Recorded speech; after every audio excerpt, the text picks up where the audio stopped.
नमस्कार विद्यार्थी मित्रांनो. ॲग्रिकल्चर इंजिनिअरिंग ऑप्शनलमधील या ठिकाणी आपण फार्म मेकॅनायझेशनमध्ये आयसी इंजिन बघत आहे. इंटरनल कंबशन इंजिनच्या बाबतीत आत्तापर्यंत आपण त्याच्या बेसिक टर्मिनॉलॉजी समजावून घेतल्या. 2 स्ट्रोक 4 स्ट्रोक इंजिनमधील कंपॅरिझन समजावून घेतलं. SI engine, CI engine means spark ignition engine आणि कॉम्प्रेशन इग्निशन इंजिन यातला डिफरन्स समजावून घेतलेला आहे. आता पुढे जाऊन आपण आयसी इंजिन रिलेटेड जे काही प्रॉब्लेम्स विचारले जातात ॲग्रिकल्चर इंजिनिअरिंग ऑप्शनलमध्ये त्या प्रॉब्लेमचे या ठिकाणी सेशन घेणार आहे. प्रॉब्लेम समजावून घेण्यापूर्वी आता परत एकदा आपण काही टर्मिनॉलॉजीचा अभ्यास करणार आहे, ज्याच्यामध्ये stroke length, diameter, area of the cylinder असेल किंवा cubic capacity of the engine असेल, तर या गोष्टी बघणार आहे. देन आपण indicated power, brake power, frictional power या जे रिलेटेड आपल्याला प्रॉब्लेम येतात त्या सगळ्या गोष्टी समजावून घेणार आहे. So let start the session. एक या ठिकाणी बघा, हे आहे आपलं इंटरनल कंबशन इंजिन.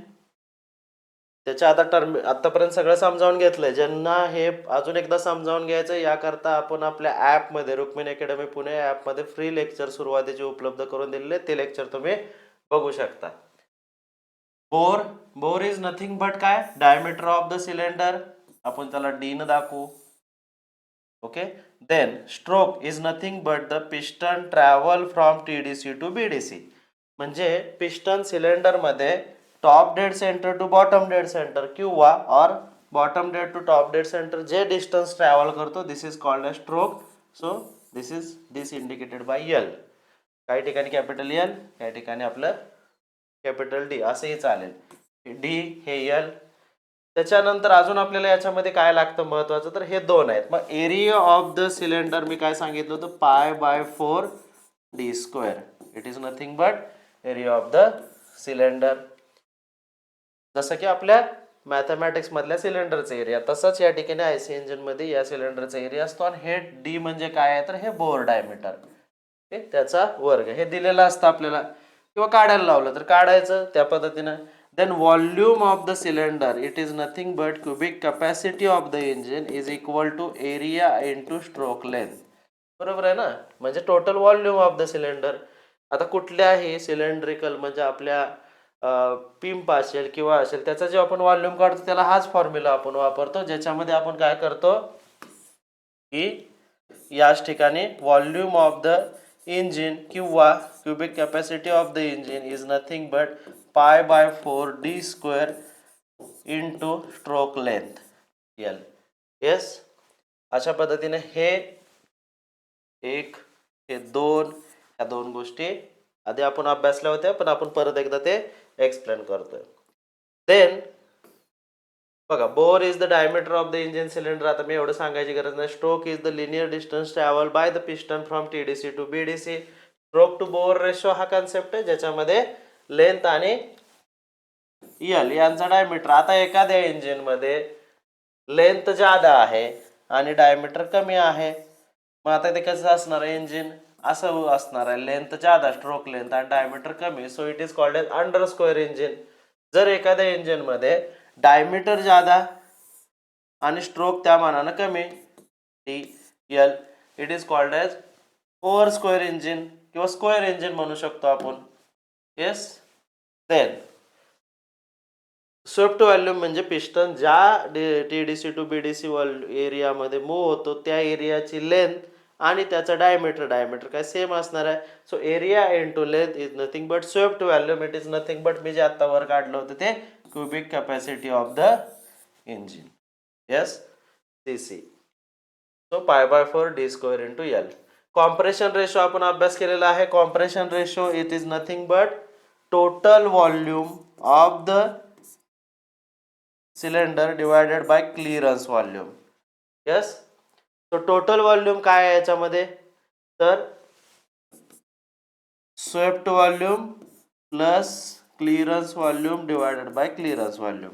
आता हा क्लिअरन्स व्हॉल्यूम म्हणजे काय असतं, तर पिस्टन जेव्हा टीडीसी पोझिशनला येतो आणि जो गॅप वर शिल्लक राहतो त्या गॅपचं व्हॉल्यूम, म्हणजे पिस्टन काय पूर्ण टॉप लेवल पर्यंत थडकणार नाही. थडकला तर त्यामध्ये कंबशनसाठी जो काही एरिया लागतो त्याला कंबशन स्पेस म्हणतो आपण, स्पार्क प्लगच्या दरम्यानचा आणि पिस्टनच्या वरच्या टॉपचा तो जो स्पेस असतो छोटासा त्याला क्लिअरन्स म्हणतात, छोटासा क्लिअरन्स व्हॉल्यूम. याच्याबद्दल देखील मी आधीच्या लेक्चरमध्ये एक्सप्लेन केलेला आहे. तर तो क्लिअरन्स व्हॉल्यूम. स्वेप्ट व्हॉल्यूम म्हणजे पिस्टन जेवढं डिस्टन्स त्या सिलेंडरमध्ये ट्रॅव्हल करतो तो स्वेप्ट व्हॉल्यूम. देन परत clearance volume plus swept volume, it is the total volume of the cylinder divided by clearance volume, it is nothing but the compression ratio. याबद्दल देखील आपण चर्चा केली की in case of a petrol engine compression ratio is less as compare to diesel engine. त्याचं reason आहे diesel इंजिनमध्ये जास्त ठेवलं जातं कारण combustion of the fuel takes place by the compression of the fuel and pressure increase करून combustion केलं जातं डिझेल इंजिनमध्ये. That's why we required higher compression ratio in case of a diesel engine. Then आता पुढे हे परत एकदा मी ते total cylinder volume compression ratio is to the below किंवा त्याच्या डिवायडेड बाय क्लिअरन्स व्हॉल्यूम. पुढे जाऊन पॉवर. ओके, पॉवर म्हणजे काय? Rate of doing the work. हे आपल्याला माहित आहे. Rate of doing work it is called as power. And in case of a IC engine there are 3 different power. आता नीट लक्ष देऊन ऐकायचं. अतिशय सोपा कन्सेप्ट आहे. First one is the indicated power, second one is the brake power and third one is the frictional power. या 3 power कशा आहेत तर बघा, परत एकदा आपण त्या डायग्रामकडे जाऊया. येस, या ठिकाणी कधी कधी पूर्ण लक्ष देऊन ऐका, एकदम सोपं आहे. इंडिकेटेड पॉवर ही एक सगळ्यात जास्त आहे. जर आपण आयसी इंजिन मध्ये कम्पेअर केलं so indicated power is always greater than brake power आणि सगळ्यात कमी फ्रिक्शनल पॉवर असणार आहे. काय आहे याच्यामध्ये? एक बघितलं आपण 4 स्ट्रोक इंजिन किंवा 2 स्ट्रोक इंजिन. त्याच्यामध्ये कोणकोणते आहेत? Compression, ignition, power. ओके, ज्याला आपण पॉवर इग्निशनलाच पॉवर म्हणतो. सक्शन, कॉम्प्रेशन, पॉवर आणि एक्झॉस्ट स्ट्रोक, हे 4 स्ट्रोक आहेत. आता यातल्या पॉवर स्ट्रोकला काय केलं जातं? स्पार्क प्लग मधच्या द्वारे या ठिकाणी फ्युएल बर्न केलं जातं किंवा in case of a diesel engine bye the compression fuel inject केलं जातं आणि त्यावेळेस कंबशन टेक्स प्लेस किंवा होणार आहे. दोन्ही गोष्टी. आता आपण स्पार्क प्लगचाच विचार करूया. तुम्ही दोन्ही समजावून घ्या की दोन्ही इंजिन आहेत. ने त्याच्यामध्ये सगळ्यात महत्वाचं कंबशन कुठं घडतं? या ठिकाणी पिस्टनच्या या वरच्या बाजूला, बरोबर आहे. या एरियामध्ये कंबशन झाल्यानंतर पिस्टन खाली जातो. इथपर्यंत आपल्याला सगळं माहित झालेलं आहे.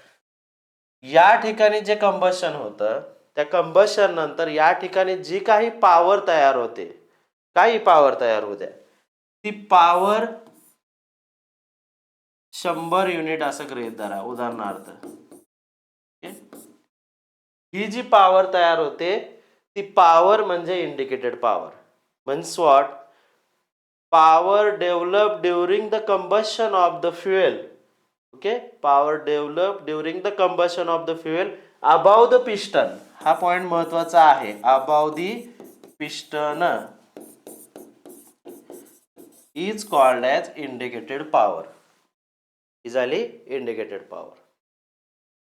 ह्याच्या नंतर ही पॉवर कुठे ट्रान्सफर होणार आहे? By the reciprocating movement of the piston this power is transmitted toward the connecting rod. आणि कनेक्टिंग रॉड मध्ये ऑसिलेटरी मोशन होणार आहे. कनेक्टिंग रॉडच्या ऑसिलेटरी मोशनचं पुढे क्रँकशाफ्ट मध्ये कशात रूपांतर होणार आहे? रोटरी मोशन मध्ये होणार आहे. मग power available at the output, कुठं? Power available at the output below the piston, above the piston, indicated power. By the combustion of the fuel due to the reciprocating or rotating or oscillatory motion मुळे जी काही होणार आहे below the piston, जी काही power available होणार आहे, this is called as brake power. So power available at the output it is called as brake power. मग in between 100च्या 100 unit brake power असणार आहे का जी इंडिकेटेड पॉवर आहे? तर नाही. It might be reduced up to 85%. Okay, so it might be 85% किंवा 85 unit. In between this there is a friction between piston and cylinder. There are many rotating part, अनेक rotating part आहे, त्या ठिकाणी frictional losses होणार आहे. So power loss during the friction किंवा जी frictional असेल दिस is called as frictional power. 3 power समजावून घ्या. एकदम स्लो सांगतोय पण खूप महत्वाचं आहे आणि त्यात अवघड नाहीये. मग इंडिकेटेड पॉवर सगळ्यात आधी तयार झाली, पॉवर अबाव द पिस्टन. मग बघा की मधल्या काळामध्ये पॉवर ट्रान्समिट झाली toward the connecting rod or toward the flywheel, but in between that some power is loss due to the frictional part. This is called as frictional power. We consider it is 15 unit. 15 unit एवढी power reduce झाली. आणि त्याच्यानंतर जी आउटपुटला शिल्लक राहिली, this is called as brake power. It is now 85 unit. आता तुम्हाला समजलं असेल 3 पॉवरचं relation. Power above the piston during the power stroke or combustion stroke, it is called as indicated power. Power loss during the transmission of the indicated power toward the output, this is called as frictional power. And indicated minus frictional power, it is called as brake power, and this is the power available at the flywheel. आपण म्हणू शकतो इंजिनच्या केसमध्ये पुढे अजून मग दुसरी transmission system सुरू होते. इंजिन हे फ्लायव्हील पाशी थांबतं. So this is called as brake power, आणि ती अशा पद्धतीनं असते. हे झालं हे. मग आता याच्या रिलेटेड इंडिकेटेड पॉवरचा एक फॉर्म्युला आहे, ते आपल्याला अभ्यास करायचा. तिन्हीतला डिफरन्स तुम्हाला समजला असेल, नसेल तर तुम्ही मला पर्सनली पण विचारू शकता की मला समजलं नाही. मग देन या 3 मध्ये रिलेशन करून आपल्याला कायम 8 ते 15 मार्काला उदाहरण येतं, आणि अतिशय सोपं एक्झाम्पल असतं. पण बेसिक कन्सेप्ट समजले की एक्झाम्पल सहज सुटतात. So indicated power, it is the power generated in the engine cylinder and received by the piston. It is power developed in the cylinder without friction. याने सांगितलेलं आहे an auxiliary unit. फ्रिक्शन नसलेली power indicated power. Okay, 100% धरायची. Indicated पॉवरचा formula काय आहे, तर हा फॉर्म्युला आपल्याला परीक्षेच्या अँगलनं महत्वाचा आहे. PLA डिवाइड बाय 60 इंटू 10⁻12 याने दिलेला आहे इंटू 6x/2. आता याला इलॅबोरेट करतो मी. ओके, हा फॉर्म्युला एका पेपरवर लिहून घ्या आता अभ्यास करताना, म्हणजे तुम्हाला अजून समजेल नीट. The P means what, it is a mean effective pressure above the piston. आता पॉवर जनरेट झाल्यानंतर काहीतरी प्रेशर शिवाय तर पॉवर पुढे जाणार नाही. सो प्रेशर इम्पॅक्ट आहे. So this impact is nothing but mean effective pressure. It is measured in the pascal, किंवा आपण जे मोजतो ते न्यूटन पर मीटर स्क्वेअर मध्ये असतं. आणि 1 pascal is equal to 1 newton per metre square. म्हणून परीक्षेमध्ये जरी तुम्हाला एक्झाम्पल सोडवताना अजून समजेल, जरी पास्कल मध्ये दिलं तर ते न्यूटन पर मीटर स्क्वेअर मध्येच आहे असं समजायचं. फक्त प्रश्न असा पडतो, जर त्यांनी केजी पर सेंटीमीटर मध्ये पॉवर प्रेशर दिलं, मेन इफेक्टिव्ह प्रेशर, तर त्याला रूपांतर करा न्यूटन पर मीटर स्क्वेअर मध्ये. आणि ते कसं करायचं, एकदम सिंपल आहे. केजीचं न्यूटन मध्ये करताना आपण काय करतो, 9.8 न मल्टिप्लाय करतो. सायन्स मध्ये माहित असेल. सो 9.18 न्यूमरेटरला असणार आहे. सेंटीमीटर स्क्वेअरचं आपण मीटरमध्ये, आपल्याला मीटरमध्ये रूपांतर करायचं आहे. सो त्याला सेंटीमीटरचं रूपांतर मीटरमध्ये करताना काय असतं, एक तर 10⁻², म्हणजे 100 न भागतो. सेंटीमीटरचा वर्ग असल्यामुळे 10⁻² दोनदा येणार आहे. सो 10⁻⁴ होणार आहे. इथंच करतोय मी. पण आता या ठिकाणी मीटर स्क्वेअर कशाला आहे, छेदाला आहे. छेद ज्या वेळेस वर जातो त्यावेळेस तो काय होतो, 10⁻+4 होतो. म्हणून जेव्हा 1 kg पर सेंटीमीटर स्क्वेअरचं तुम्हाला 1 न्यूटन पर मीटर स्क्वेअर मध्ये रूपांतर करायचं आहे, तेव्हा ते रूपांतर 9.8 इंटू 10⁻⁴ न होतं. यानं मल्टिप्लाय करा, जी दिलेली संख्या आहे ती. 10⁻⁴ म्हणजे 10 वर परत 4 शून्य द्या. त्यानंतर हे कन्व्हर्जन समजलं. मॅथ्स एक्झाम्पल सोडवताना हे कन्व्हर्जन अजून आपण अभ्यास करूच. देन दुसरं याच्यामध्ये काय आहे फॉर्म्युलामध्ये, हा फॉर्म्युला तुमच्या समोर ठेवा. हे फॉर्म्युला डोळ्यापुढे नका ठेवा, हा खालचा, हा काढून टाका, फक्त वरचा ठेवा आत्ता. त्यानंतर जे आहे एल आहे, length is nothing but stroke length. ती कशात असणार आहे, एकतर MM और मीटर. मी सोडवताना मीटरमध्ये घेतो, ते एक्झाम्पल सोडवताना तुम्हाला सांगेन. MM किंवा मीटरमध्ये पाहिजे. SI युनिट आपल्याला कंपल्सरी महत्वाचे. त्याच्यानंतर आणि युनिट एकच वापरायचे एक्झाम्पल सोडवताना. एल नंतर एरियामध्ये काय आहे, त्याचं सूत्र π/4d², बरोबर ना. मग या ठिकाणी π/4d² मध्ये तुम्हाला काय लागणार आहे, डायमीटर. सो डायमीटर किंवा ते डायरेक्ट एरिया देतील. तो डायमीटर दिला की त्याच्यानुसार π/4d² न त्यानं यूज करून त्याचा एरिया काढू शकता. सो त्यातला ए म्हणजे एरिया आहे. काढा सेपरेट एरिया किंवा डायरेक्ट त्यात व्हॅल्यू इनपुट करा सोडवताना π/4d² न. त्याच्यानंतर N it is an engine speed revolution per minute. त्याला आपण रिव्हॉल्युशन पर सेकंद मध्ये कधी कधी कन्वर्ट करतो किंवा त्याने दिलेलं असतं. ओके, रिव्हॉल्युशन RPM ज्याला आपण म्हणतो. X it is number of cylinder. 4 सिलेंडरचं इंजिन आहे का, 2 सिलेंडरचं आहे का, आपल्या टू व्हीलर सारखं सिंगल सिलेंडर इंजिन आहे, हे नंबर ऑफ सिलेंडर हे इंडिकेट करतं. या फॉर्म्युल्यामध्ये 2 फॉर्म्युले आहेत फॉर 2 स्ट्रोक अँड 4 स्ट्रोक. काय तो फरक आहे तर थोडक्यात आहे. 2 स्ट्रोक इंजिनच्या बाबतीत किंवा 4 स्ट्रोक इंजिनच्या बाबतीत मी सांगितलं, in case of a 4 stroke engine for 720 degree revolution, म्हणजेच 2 रिव्हॉल्युशन होतात फ्लायव्हीलचे किंवा क्रँकशाफ्टचे, बरोबर आहे ना. 2 रिव्हॉल्युशनला 1 पॉवर स्ट्रोक आहे. मग एका रिव्हॉल्युशनला किती पॉवर जनरेट झाली. आता समजावून घ्या की जरी 2 रिव्हॉल्युशन एका पॉवर स्ट्रोकला 720 डिग्री जरी ते फिरत असेल तर 360 डिग्रीला किती पॉवर तयार झाली, तर असं एक्झाम्पल सोडवताना गृहीत झालं जातं की निम्मी पॉवर तयार झाली, बरोबर आहे. आणि 2 रिव्हॉल्युशन झाल्यानंतर 1 पॉवर तयार झाली कंप्लीट. म्हणून काय केलं जातं in case of a 4 stroke engine, एका आपण हे जे उत्तर काढतो ते केवळ एका रिव्हॉल्युशनला काढतो ना, त्याच्यामध्ये एका रिव्हॉल्युशनला काढलं जातं. म्हणजे हे जे एन आहे ते जर 1000 दिलं असेल तर ते एक रिव्हॉल्युशन म्हणजे एका वेळेस पॉवर तयार झालेले एका रिव्हॉल्युशनला अशी गृहीत धरली जाते. So in case of a 4 stroke engine 2 रिव्हॉल्युशनला 1 पॉवर स्ट्रोक आहे, तर एका रिव्हॉल्युशनला किती पॉवर स्ट्रोक, अर्धा पॉवर स्ट्रोक गृहीत धरायचा. म्हणून in case of a 4 stroke engine we multiply it by 1/2. म्हणून ते छेदाला आपण 2 लिहितो, सेपरेट 1/2 लिहित नाही. So in case of a 4 stroke engine हा जो फॉर्म्युला आहे त्याच्यामध्ये x/2 असणार आहे. x/2 म्हणजे ऍक्च्युली ते n/2 आहे, कारण रिव्हॉल्युशनच्या रिलेटेड आहे पण त्याला बाहेर ढकललंय कारण x हे नंबर ऑफ सिलेंडर दाखवतं.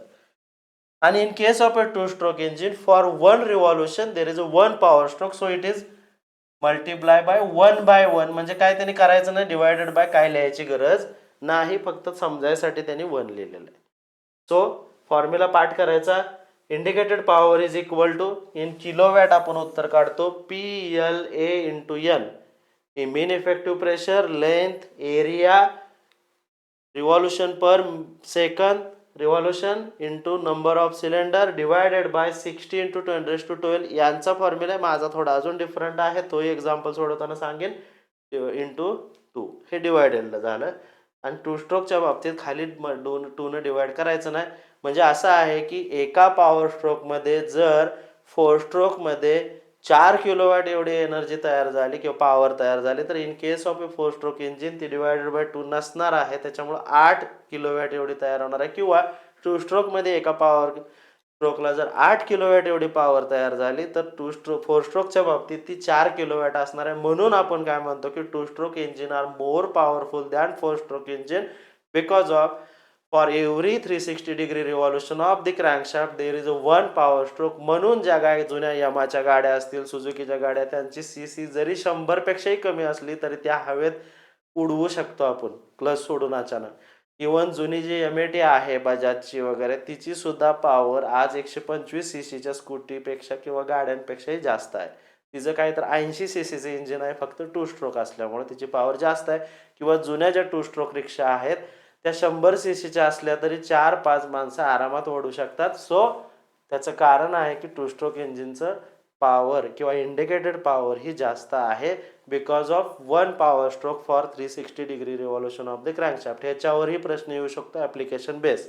येस, आता आपण काय करूया, या रिलेटेड अजून काय तुम्हाला गरजेच्या कोणकोणत्या टर्म्स आहेत ते बघूया. आता मी सांगितलं इंडिकेटेड पॉवर, सांगितलं तुम्हाला ब्रेक पॉवर सांगितलेलं आहे आधीच की it is power delivered by the engine to the end of the crankshaft.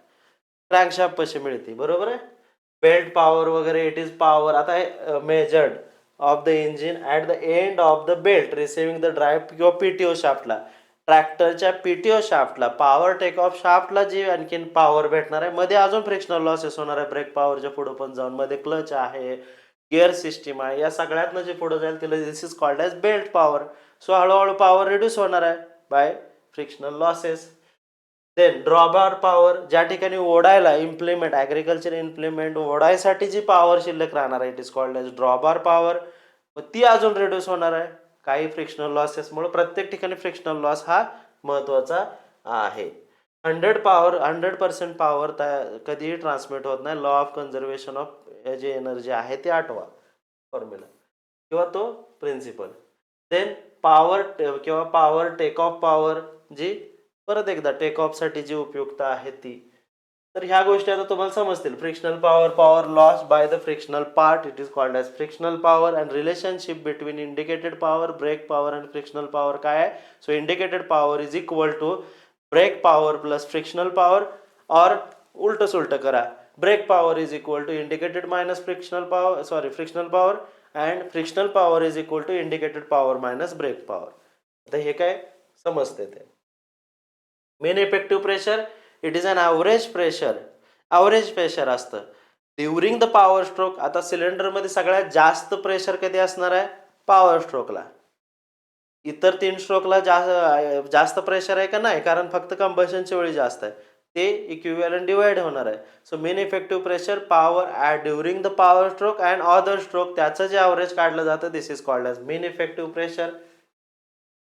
व्हॉल्युमेट्रिक efficiency, actually जे काही व्हॉल्यूम किंवा स्पेस आहे सिलेंडरमध्ये ते सगळंच air and fuel mixture perfect आत येतं का? काही ठिकाणी सम सॉर्ट ऑफ कमी येऊ शकतं. So this is nothing but the volumetric efficiency, actual volume of the engine आणि एअर व्हॉल्यूम आणि एअर फ्युएल मिक्सचर व्हॉल्यूम जो काही एक्झॅक्ट घेतला ते व्हॉल्यूमचा डिफरन्स म्हणजे इफिशियन्सी. व्हॉल्युमेट्रिक इफिशियन्सीचा फॉर्म्युला काय? Output divided by input. Torque सगळ्यात महत्वाचा कन्सेप्ट आहे याच्यामध्ये. टॉर्क मीन्स व्हॉट याच्यामध्ये. तर एक उदाहरण घेऊया. आता एखाद्या गाडीचं आपल्याला नट खोलायचं, नट अंगठ्यानं खोलतो का हातानं खोलू शकतो का आपण? नाही खोलू शकत. मग आपण एक स्पॅनर घेतो. तो स्पॅनर काय काम करतो? त्याच्यामध्ये फिट होतो म्हणून स्पॅनर घेतो का? ते तर महत्वाचं आहे.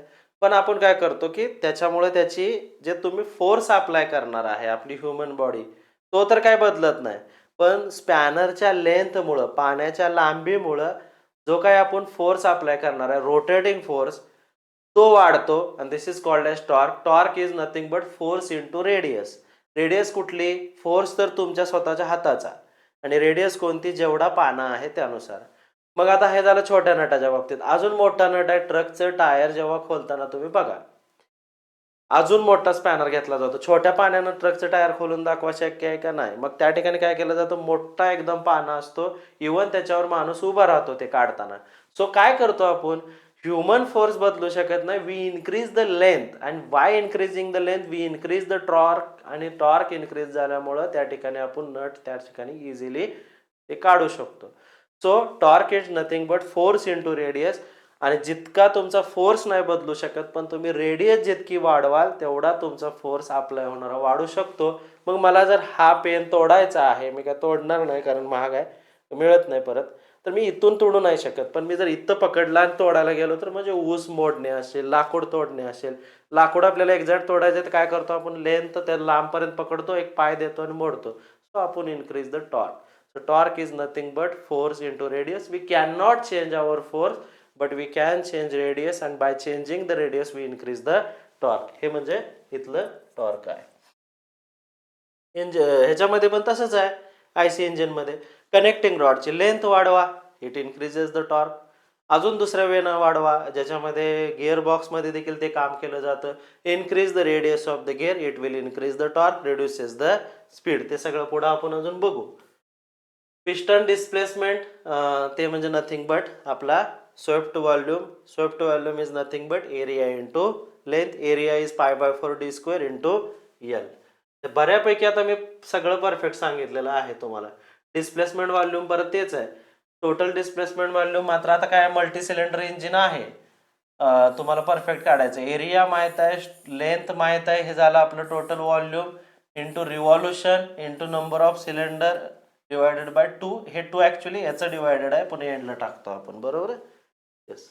सो डिस्प्लेसमेंट व्हॉल्यूम काढायला सांगितलं तर हे फॉर्म्युला परफेक्ट पाठ करायचा.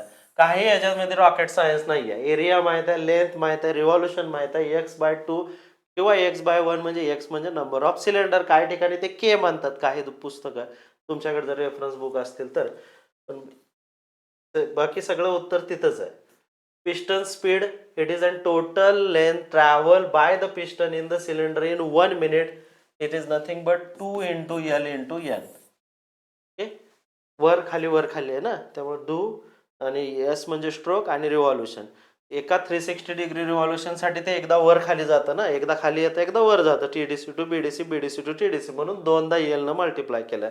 एकदा खाली आलं 1 L झालं, परत वर गेलं 2 L झालं म्हणून 2 L आणि इंटू N म्हणजे रिव्हॉल्युशन. एका रिव्हॉल्युशन मध्ये 360 डिग्री मध्ये पिस्टन वर खाली दोनदा होतो किंवा दोनदा स्ट्रोक लेंथ ट्रॅव्हल करतो. Then brake mean effective pressure means what? तेच फॉर्म्युला तोच आहे, फक्त काय केलं अल्टरनेट केलं. जी आपली इंडिकेटेड पॉवर किंवा ब्रेक पॉवरचा जो फॉर्म्युला आहे, फॉर्म्युला तोच आहे, फक्त तिथलं मीन इफेक्टिव्ह प्रेशर जे प्रेशर पी होतं ना, P × L × A × N x/2 divided by 60 × 10⁻². आता हा फॉर्म्युला करा, पण परत मी एक आणखी हाच फॉर्म्युला सिम्प्लिफाईड करणार आहे उत्तर सोडवताना. Is equal to indicated power किंवा ब्रेक पॉवर सुद्धा म्हणा याला, कारण फक्त इथलं मेन इफेक्टिव्ह प्रेशर त्यावेळेचं पाहिजे. फक्त याला काय करा, ब्रेक पॉवरला तिकडे टाकला आणि पीला इकडे आणा. अल्टरनेट केलं तर उलट होणार आहे ना, म्हणजे ह्याला इकडे टाकलायच नाही, पीला इथंच ठेवायचं. एवढं कॅल्क्युलेशन तर तुम्हाला जमत असेल. इकडे ह्याला 60 छेद इकडे मल्टिप्लायला येणार आणि हा जो अंश आहे तो इकडे डिव्हिजनला येणार. येस, तीच अरेंजमेंट केली. छेदाला x जाणार, वर 2 जाणार, असं पण होतंय ते. आणि इथलं 2 उलट सुलट केलं की तेच आहे. मीन इफेक्टिव्ह प्रेशर म्हणजे तेच प्रेशर ज्याला आपण ब्रेक मीन इफेक्टिव्ह किंवा इंडिकेटेडच्या बाबतीत इंडिकेटेड मीन इफेक्टिव्ह असं म्हणतो. Mechanical efficiency means what? Efficiency means output by input. Output काय आहे इंजिन मध्ये? ब्रेक पॉवर आउटपुट आहे. इनपुट काय आहे इंजिन मध्ये? इंडिकेटेड पॉवर आहे. मध्ये जे लॉस आहे त्याला आपण फ्रिक्शनल पॉवर म्हणतो. So mechanical efficiency is nothing but आउटपुटला किती आहे डिवायडेड बाय इनपुटला किती. आउटपुटला आपण म्हणतो ते ब्रेक पॉवर आणि इनपुटला म्हणतो ते आपण इंडिकेटेड पॉवर. आपलं मगाचं उदाहरण घेऊ, आपण म्हणलं की 85% एनर्जी या ठिकाणी ब्रेक पॉवरला अवेलेबल आहे, इनपुटला 100 युनिट आहे इंटू 100. सो हे इंजिन किती टक्के इफिशियन्सीचं आहे? 85% इफिशियन्सीचं आहे. 15% त्याची फ्रिक्शनल लॉस आहे किंवा 15% त्याची फ्रिक्शनल मध्ये कुठं कुठं लॉस होऊन जाते. थर्मल इफिशियन्सी वगैरे, आता हे कन्सेप्ट आपण बघूया आता आणखीन. थर्मल इफिशियन्सी म्हणजे nothing but brake power divided by power value of the fuel. आता हे फ्युएलच्या रिलेटेड आहे. पुढे जाऊन आपण इग्निशन सिस्टीम मध्ये किंवा फ्युएल इंजेक्शन सिस्टीम मध्ये ते बघणार आहे की फ्युएल किती घेतं. Thermal efficiency means what? Input काय? फ्युएल. आउटपुट काय? परत ब्रेक पॉवर. मग त्यानं फ्युएल किती घेतलं आणि त्या फ्युएलमधनं त्यानं आउटपुट किती दिलं. जेवढी जास्त थर्मल इफिशियन्सी तेवढं जास्त आउटपुट जर देत असेल योग्य पद्धतीनं, म्हणजे तेच झालं योग्य इंजिन, त्याची थर्मल इफिशियन्सी चांगली असं आपण म्हणणार. फ्युएल जास्त घेतंय पण ब्रेक पॉवर कमी देते तर थर्मल इफिशियन्सी कमी आहे. मग त्याच्यामध्ये अनेक फॅक्टर आहेत. एअर किती घेतो आपण, एअरमध्ये ऑक्सिजन किती आहे, मग ते ऑक्सिजन इन्क्रीज करायला टर्बोचार्जर म्हणून सिस्टीम असते, ते देखील आपण अभ्यास करूया. आता मेजरमेंट ऑफ इंजिन पॉवर. इंजिनची पॉवर मेजर करायला काय काय वापरलं जातं, तर मेन असतं डायनॅमोमीटर म्हणतात. हे डायनॅमोमीटर काय करतात, तर हे डायनॅमोमीटर त्याच्या ठिकाणी त्या इंजिनला रेजिस्टन्स करतात. आता इंजिनची पॉवर मोजायची म्हणजे काय, आता तुमची पॉवर मोजायची आहे मला. आता आपण रूम मध्ये काय आहे की आपण 2 मित्र आहेत, तर एक ढकलाढकली खेळा, दोघांचे हात एकमेकाच्या समोर पकडा आणि त्यानं त्याला ढकलू दे, हे याला ढकलू दे.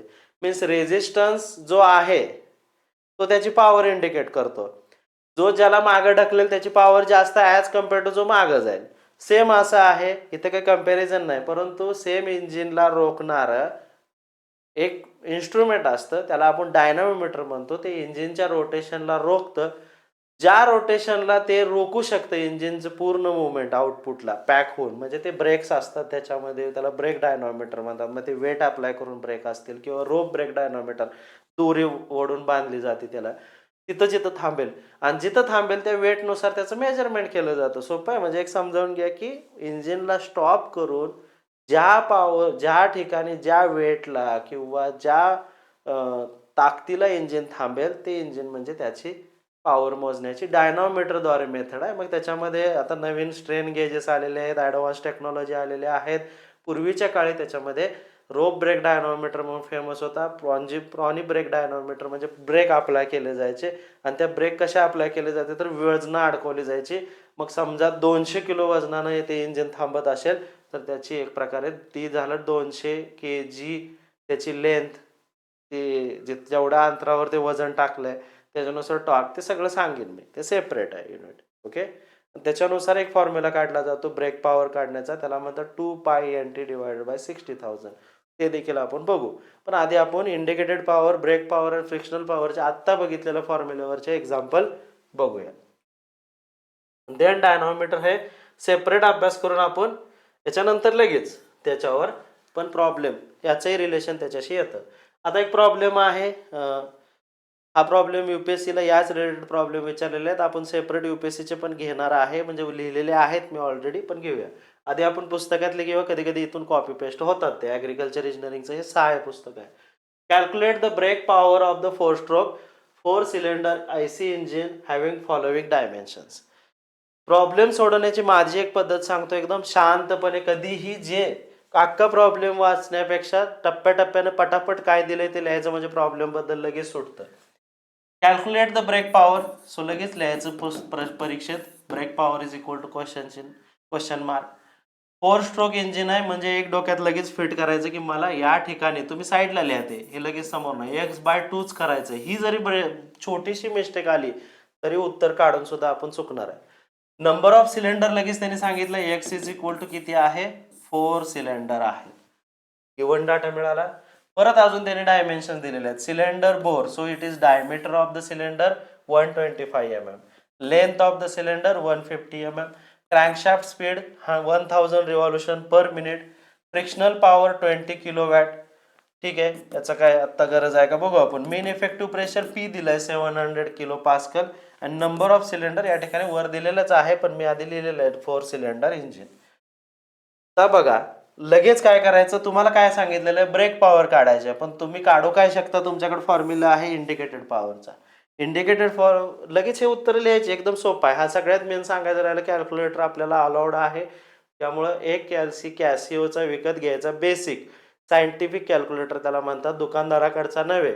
सो बेसिक कोणताही एक सायंटिफिक कॅल्क्युलेटर घ्या. मी दाखवीन सुद्धा, ते एखादा ग्रुपवर फोटो टाकून देईन की हा कॅल्क्युलेटर घ्या म्हणून. ज्याच्यामध्ये मेन इफेक्टिव्ह प्रेशर तुम्हाला दिलेलं आहे. सगळ्यात पहिल्यांदा युनिट सुद्धा बघायचे. कोणताही प्रॉब्लेम सोडवताना युनिट बघायचे.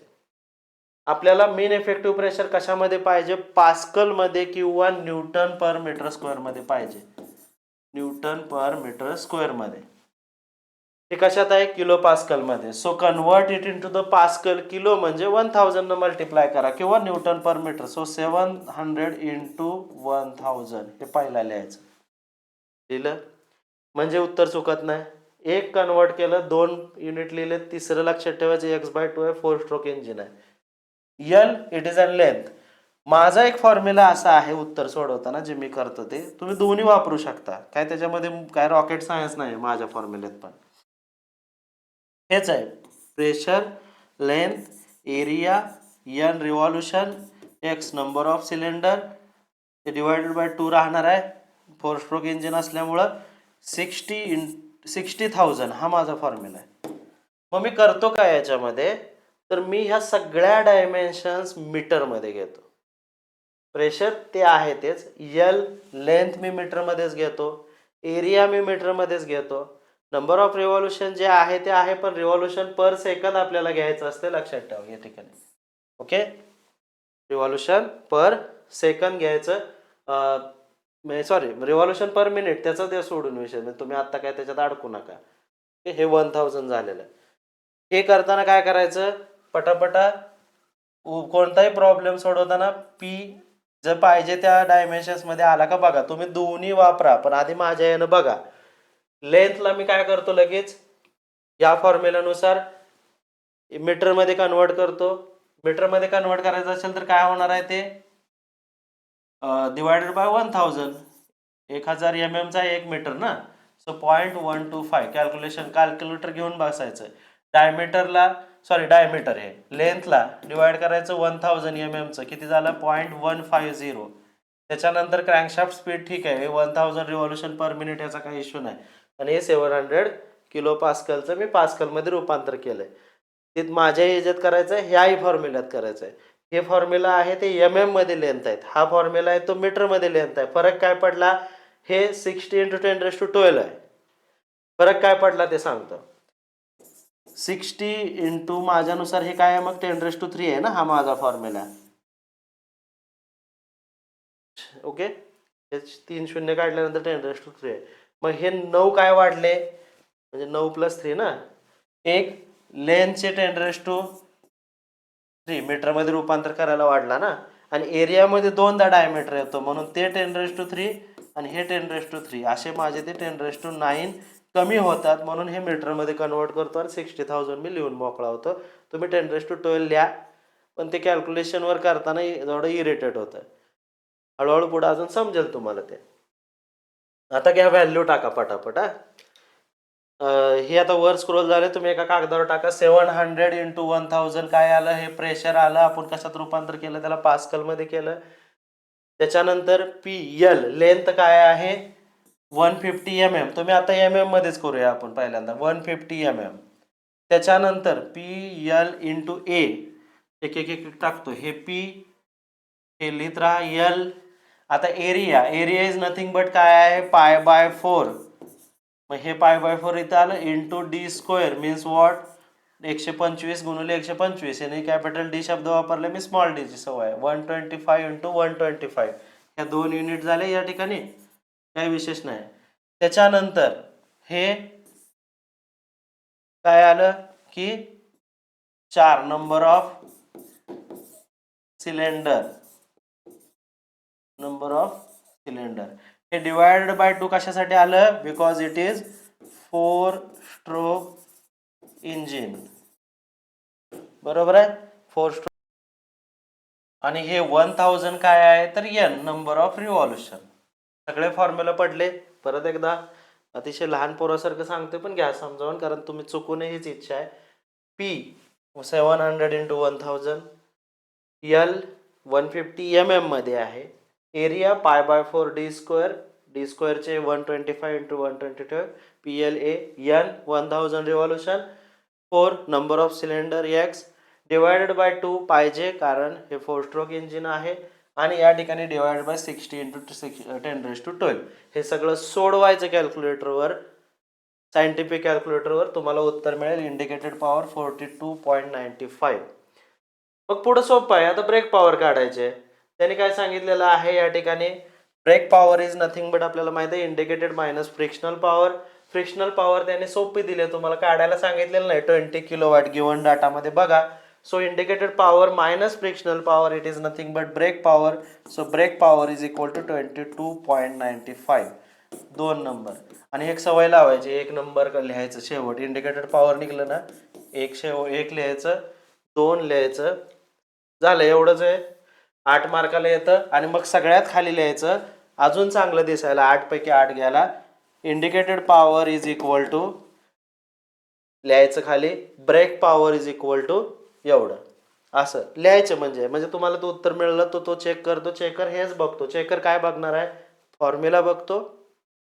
फॉर्म्युला लिहायचा.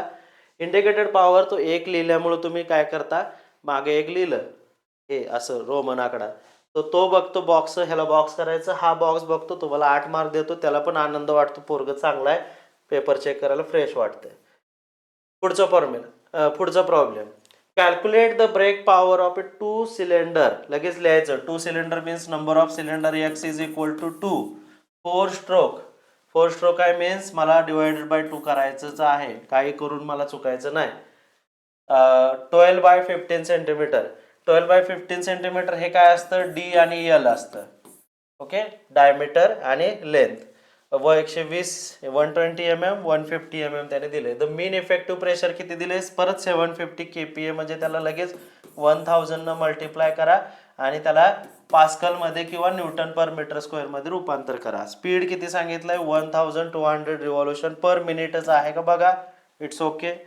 Then X number of cylinder दिले, टाका लगेच फॉर्म्युला पटापट. Indicated power is equal to 700 into 1000, length 150 mm, area π/4 into D square 120 into 120 n 1200 revolution per minute. Number of cylinder 2 divided by 2. 4 stroke असल्यामुळं वर बघायचं 4 stroke engine लिहिलेलं आहे 60 into 10⁻12 so kilowatt.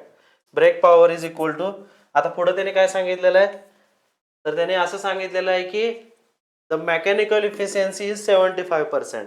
So mechanical इफिशियन्सीचा formula काय आहे, simple आहे. Mechanical इफिशियन्सीचं असं असतं, एन म्हणजे त्याला ते बघू मी विसरलो ते फॉर सिम्बॉलला काय म्हणतात, मला मेसेज करू शकता. सॉरी आउटपुट पाहिजे ना, तो इंडिकेटेड नाही. Brake power divided by indicated power. मग इंडिकेटेड पॉवर मेकॅनिकल इफिशियन्सी किती दिले त्याने 75%. येस 75 डिवायडेड बाय हे तुमचं फॉर्म्युला गेलं. आणि ब्रेक पॉवर काढायचे आहे आणि इंडिकेटेड पॉवर किती निघली ते टाकायचं. कुठे गेलं 23.75 निघालेले आहे 23.75. हे 75 डिवाइड बाय 100 म्हणजे 0.75, म्हणजे इनडायरेक्टली काय करतो आपण ब्रेक पॉवर अंशाला आहे तर इंडिकेटेड पॉवर इकडे मल्टिप्लाय जाणार ना. ह्या फॉर्म्युल्यामध्ये फक्त बदल करायचा. Brake power is equal to indicated power into mechanical efficiency. ही मेकॅनिकल इफिशियन्सी आहे 75% म्हणजे 0.75.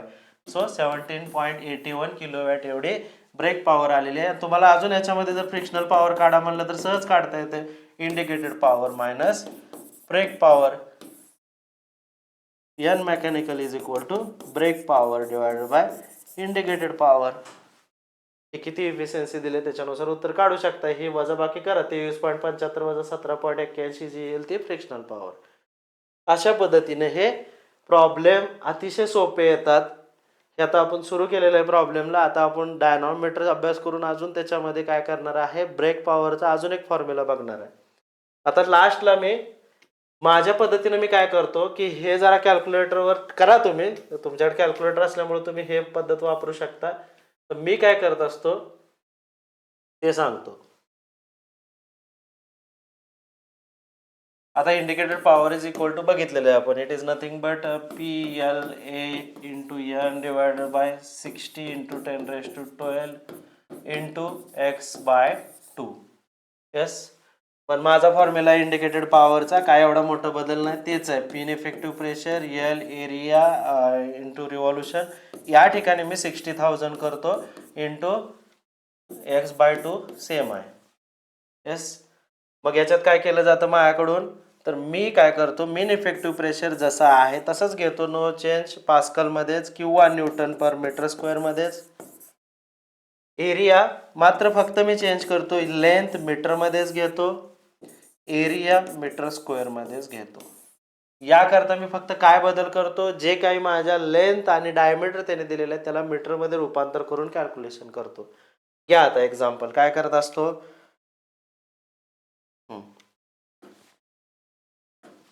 काय तिथं डायमीटर काय दिला त्याने 125 आणि लेंथ 150 mm, बरोबर आहे.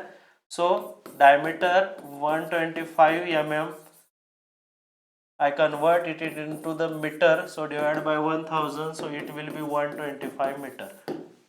Length 150 mm, so I will convert it into the meter मध्ये 150 meter. घ्या आता फॉर्म्युला लिहायचं परत एकदा, PLAN डिवायडेड बाय 60,000. आता हा माझा फॉर्म्युला आहे. फक्त कशामुळे तर मी हे 2 डायमेन्शन मीटरमध्ये रूपांतर केलेलं आहे x/2. सो परत काय होणार आहे, पी टाकायचं 700 इंटू 1000. नवीन पेजवर घेतो मी, हे काय आता तुम्हाला माहित असेल. 700 इंटू 1000, कारण मी पास्कल किलो पास्कलचं पास्कलमध्ये रूपांतर केलं. त्याच्यानंतर लेंथ काय आहे लेंथ आहे L 150 मीटर, म्हणजे एरिया काय आहे π/4, डी स्क्वेअर काय आहे 125चा वर्ग, म्हणजे 2दा 125, यस, इंटू काय, इंटू आपले नंबर ऑफ सिलेंडर किती आहे PLA, नाही सॉरी रिव्हॉल्युशन किती आहे 1000, इंटू नंबर ऑफ सिलेंडर किती आहे 4 आहे, डिवायडेड बाय या ठिकाणी 60,000 इंटू 2 कुठला येणार आहे ते 4/2 x/2चं, हे उत्तर काढा, तुम्हाला सेम किलोवॅटमध्ये 42 पॉईंट जे काय ते मिळून जाईल. आता पुढे अजून काय आहे त्याच्यामध्ये, तुम्हाला जर किलोवॅटमध्ये उत्तर आले आणि त्याने म्हणले वॅटमध्ये करा, so divide multiply it bye 1000. ना ना 1000 किलोवॅटचा 1 वॅट आहे. तुम्हाला HP मध्ये विचारलं तर 760 काय HP आहे ना, 746 HP. तसं करा, हे झालं कन्व्हर्जन.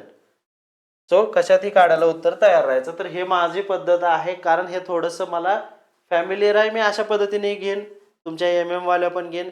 तुम्ही मला पर्सनली मेसेज करा लगेच की सर कोणत्या पद्धतीनं, either take it by metre or by MM. पण माझं एक म्हणणं आहे की मीटर पद्धत कधीही चांगली, कारण कॅल्क्युलेटरवर बरं पडतं ती 10⁻12 वगैरे एवढ्या झंझटमध्ये पडण्यापेक्षा.